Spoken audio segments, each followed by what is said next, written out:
Hi everyone, welcome back to my channel Ajar concept classes. आज के इस वीडियो में हम इन्वर्स ऑफ अ मैट्रिक्स सीखेंगे बाय एडजॉइंट।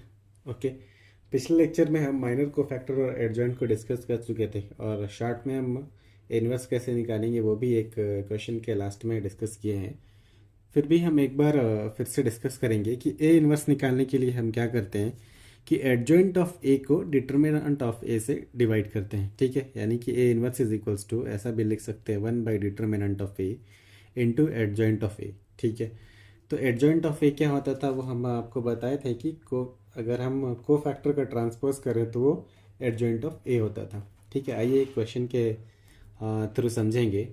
यहाँ पे एक जो क्वेश्चन दिया हुआ है वो हमने diploma first semester engineering exam 2022 से लिया है, जो कि वो 8 मार्क्स का पूछा गया था। क्वेश्चन यह था कि find the inverse of a matrix. ठीक है, तो हमारे सिलेबस में inverse of a matrix by adjoint method ही है, तो हम इसके यही मेथड यूज़ करके सॉल्व करेंगे। ठीक है, तो सबसे पहले फाइंड, इसमें हमको क्या बोला, ए इनवर्स का फॉर्मूला क्या होता है, A inverse is equals to one by determinant of A into adjoint of A. तो हम क्या करेंगे, पहले डिटर्मिनेंट निकाल लेते हैं। ठीक है, तो डिटर्मिनेंट ऑफ ए अगर हम निकालते हैं, इसका मतलब है कि फर्स्ट कॉलम को लेते हैं, 3 अगर हम लिए तो ये दोनों ऐसे छूट जाएगा, तो -3 1 1 2 लिख सकते हैं, -3 1 1 2। उसके बाद अल्टरनेट साइन बदलते हैं तो ये -5 हो जाएगा। इस बार ये दोनों छोड़ देंगे तो 2 1 1 2 हो जाएगा, तो ये हो गया 2 1 1 2।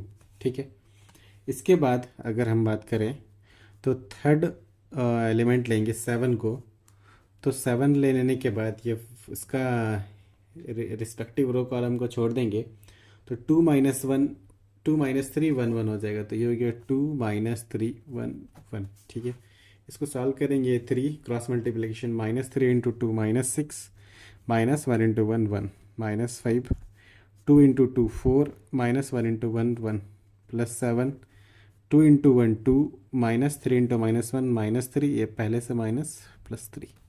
ठीक है, तो ये हमारा -6 -1 -7 × 3 -21 हो गया, -4 -1 3, 3 × 5 15। इसके बाद 2 + 3 5, 5 × 7 35।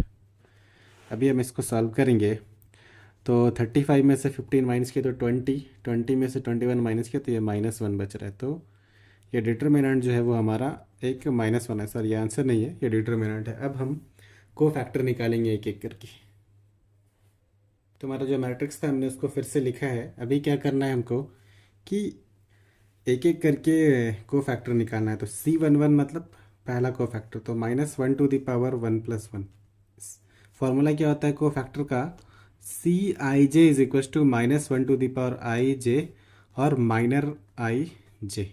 ठीक है, माइनर को फैक्टर के लिए आप हमारा पिछला वीडियो देख सकते हैं, तो आपको अच्छे से समझ में आ जाएगा। तो C11 इज इक्वल टू -1 ⁻1 और इसका माइनर के लिए C11 3 है, 3 को छोड़ दे, ये रो कॉलम छूट जाएगा, तो -3 1 1 2, ये -3 1 1 2 हो जाएगा। अभी हम पूरा एक साथ लिख लेते हैं। C12 लिखे तो -1 ⁻1 + 2।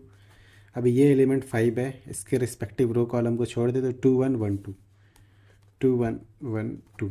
इसी तरीके से C13 लिखे तो -1 ⁻1 + 3, ये रो कॉलम छोड़ देंगे, 2 - 3 1 1, 2 - 3 1 1। ठीक है, अभी अब हम आगे देखेंगे। C13 के बाद C21, तो -1 ⁻2 + 1। उसके बाद इसमें देखें तो 2 1, ये दोनों, ये रो कॉलम छूट जाएगा, 5 7 1 2, 5 7 1 2। ठीक है, उसके बाद C22 लिखेंगे तो -1 ⁻2 + 2, और इसके रिस्पेक्टिव जो एलिमेंट है वो हमारा 2 2 अगर देखें तो 3 7 1 2 हो जाएगा, 3 7 1 2। ठीक है, इसके बाद C23 लिखेंगे तो -1 ⁻2 + 3, इसके रिस्पेक्टिव एलिमेंट हो जाएगा 3 5 1 1। ठीक है, उसके बाद फिर से C31 लिखेंगे तो -1 ⁻3 + 1, 3 1 लिख दिए तो 5 7 -3 1। फिर C32 लिखेंगे तो -1 टू द पावर 3+2, 3+2 और इसका एलिमेंट हो जाएगा 3271। फिर C33 लिखेंगे तो -1 टू द पावर 3+3 और इसका एलिमेंट हो जाएगा 352 -3।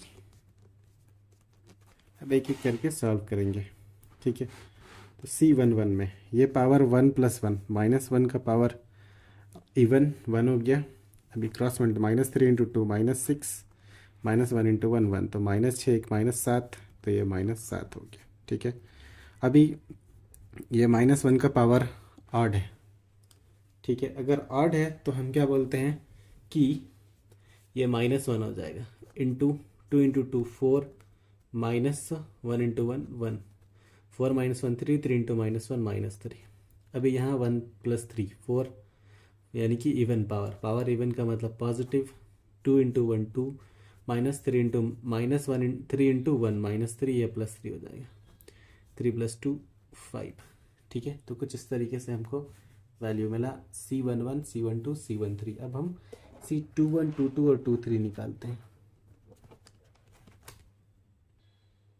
तो C21 में 2 + 1 फिर से ऑड नंबर हो गया पावर में, तो -1 रह गया। ये 5 × 2 10 -1 × 7 7 10 - 7 3 3 × -1 -3, ठीक है। इसके बाद -1 का पावर 2 + 2 इवन 1 हो गया। 3 × 2 6 -1 × 7 7 -1, ठीक है। अभी -1 का पावर 2 + 3 फिर से ये -1 हो गया। ये 3 × 1 3 -5 × 1 5 3 - 5 -2 × -1 +2, ठीक है।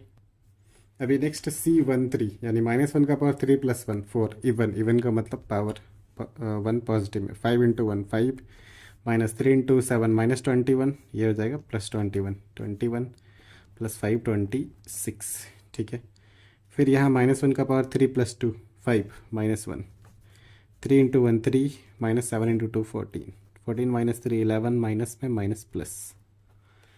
अभी लास्ट C का -1 टू द पावर 3 + 3 6, यानी कि +1 3 × -1 -3 -2 × 5 10 10 3 13 माइनस में, ठीक है। तो अभी हम इसको क्या करेंगे कि हम कोफैक्टर का एक पूरा वैल्यू लिखते हैं। तो कोफैक्टर कितना हो गया, कोफैक्टर ऑफ A = C = ये हो गया हमारा C11 -7 C12 -3 C13 5 C21 -3 C22 -1 C23 2 -2 and 26 11 -13, ये हमारा कोफैक्टर है। पर हमारा कोफैक्टर से काम नहीं चलना है, हमको क्या चाहिए, हमको तो एडजॉइंट के लिए ट्रांसपोज चाहिए कोफैक्टर का। एडजॉइंट ऑफ A = कोफैक्टर का ट्रांसपोज, मतलब कोफैक्टर का रो को कॉलम में बदल देते हैं। तो -7 -3 5 जो है उसको रो से कॉलम में लिख दिया, -7 -3 5, फिर -3 -1 -2, फिर 26 11 -13, ठीक है। अभी ये हुआ एडजॉइंट ऑफ ए, लेकिन हमको ए इनवर्स का क्या फार्मूला है, ए इनवर्स का फार्मूला पता है, one by determinant of A into adjoint of A. ये 8 मार्क्स का सवाल होता है, तो इतना मेहनत करना है, ठीक है। तो 1/डिटर्मिनेंट कितना आया था, डिटर्मिनेंट हम सबसे पहले सॉल्व किए थे, तो हमारा यहाँ पे डिटर्मिनेंट -1 आया था, ठीक है। तो डिटर्मिनेंट का वैल्यू -1 हो गया, ठीक है, इनटू ये एडजॉइंट का वैल्यू कितना था, -7, ये वाला वैल्यू -3 26 -3 -1 11 5 -2 और -13, ठीक है, ये था।